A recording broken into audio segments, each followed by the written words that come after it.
again on my English grammar episode।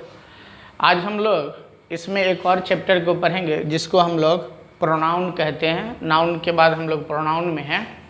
पहले इसका हम लोग डिफिनेशन को देखते हैं, उसके बाद इसके जो विभिन्न प्रकार हैं हम उसको देखेंगे। मैंने पहले से थोड़ा सा लिख दिया है यहाँ पे, क्योंकि बहुत इसमें लिखना है इसलिए पहले मैं करके रख दिया हूँ। आते हैं डिफिनेशन में। The word which is used in place of a noun is called pronoun. अर्थात प्रोनाउन हम लोग उसको कहते हैं हिंदी में वह शब्द जिसका प्रयोग नाउन के बदले में किया जाता है उसे हम लोग प्रोनाउन कहते हैं। अब इसका हम लोग 2-3 डिफिनेशन देखते हैं। पहले एग्जाम्पल, एज ए एग्जाम्पल के रूप में, Ram is tall he plays cricket. यहाँ पर देखेंगे कि राम लंबा है और ये जो ही आ गया, ये ही किसके लिए है? ये राम के लिए ही है। परिणाम ये हो गया कि ये जो ही हो गया वो राम का प्रोनाउन है। ठीक दूसरे वाक्य में हम लोग आते हैं, Rani is intelligent she plays chess. यहाँ जो सी आ गया ये फिर किसके लिए है? ये रानी के लिए है।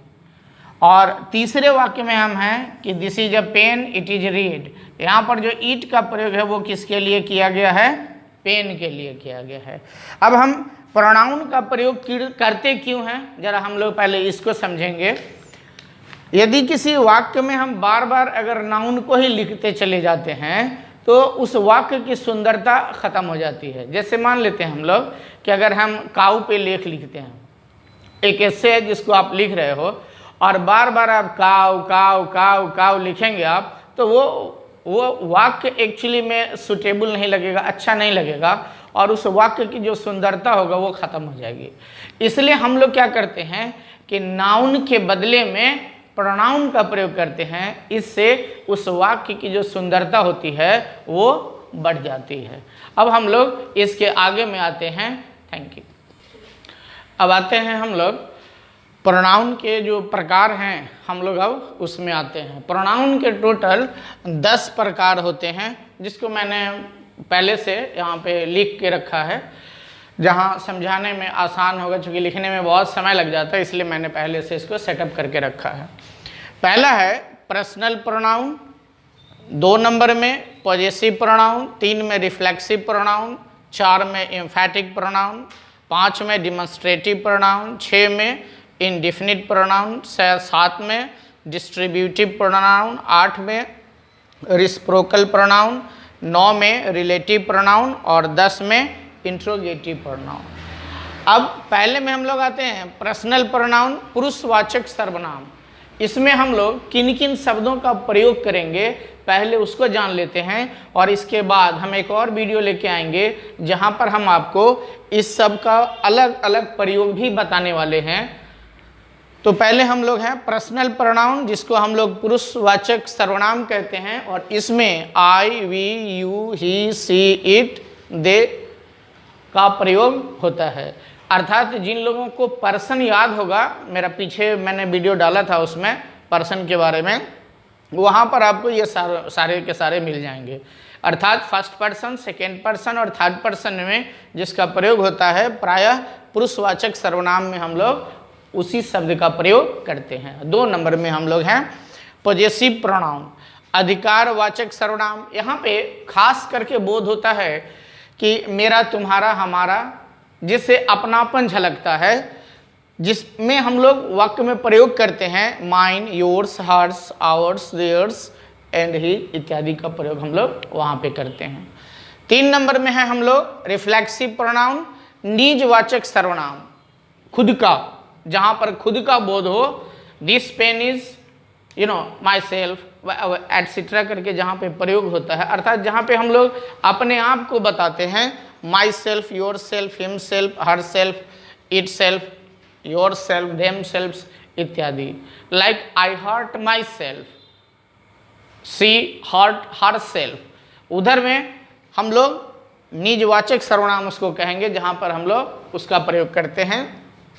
नंबर 4 में है एम्फैटिक प्रोनाउन। एम्फैटिक माने होता है वाक्य को जोरदार बनाना, जहाँ पे काफ़ी जोर देके प्राय प्रयोग होता है।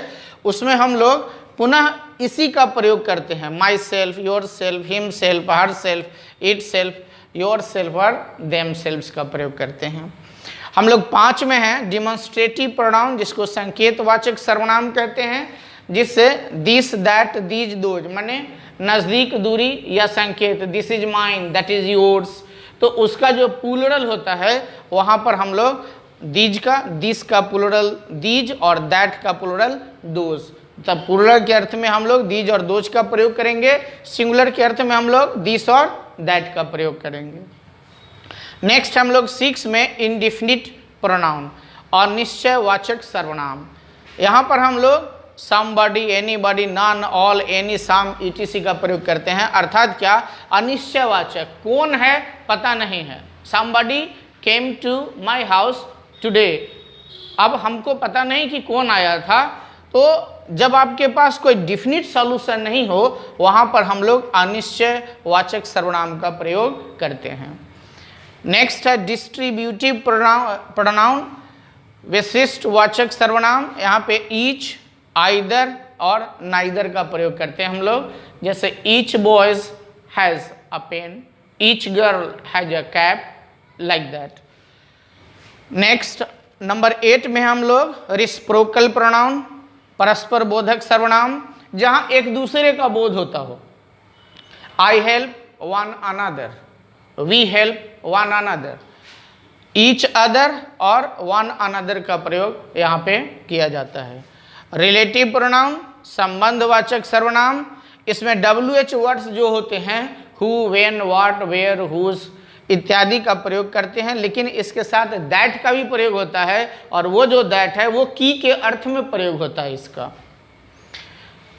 और नंबर 10 में है इंट्रोगेटिव प्रोनाउन, प्रश्नवाचक सर्वनाम। फिर से यहाँ पर हम लोग WH शब्द का ही प्रयोग करेंगे, लेकिन यहाँ पर उसके अंत में क्वेश्चन का मार्क्स रहेगा, ठीक है। तो ये हमारा प्रोनाउन का 10 प्रकार है, और अब हम लोग इस 10 प्रकार में प्रत्येक का अलग अलग डिफिनेशन, अलग अलग प्रयोग, उसका कहाँ कहाँ पे हम लोग यूज करेंगे, उसके बारे में हम लोग नेक्स्ट वीडियो जो हमारा है उसमें हम लोग इसके बारे में जानेंगे।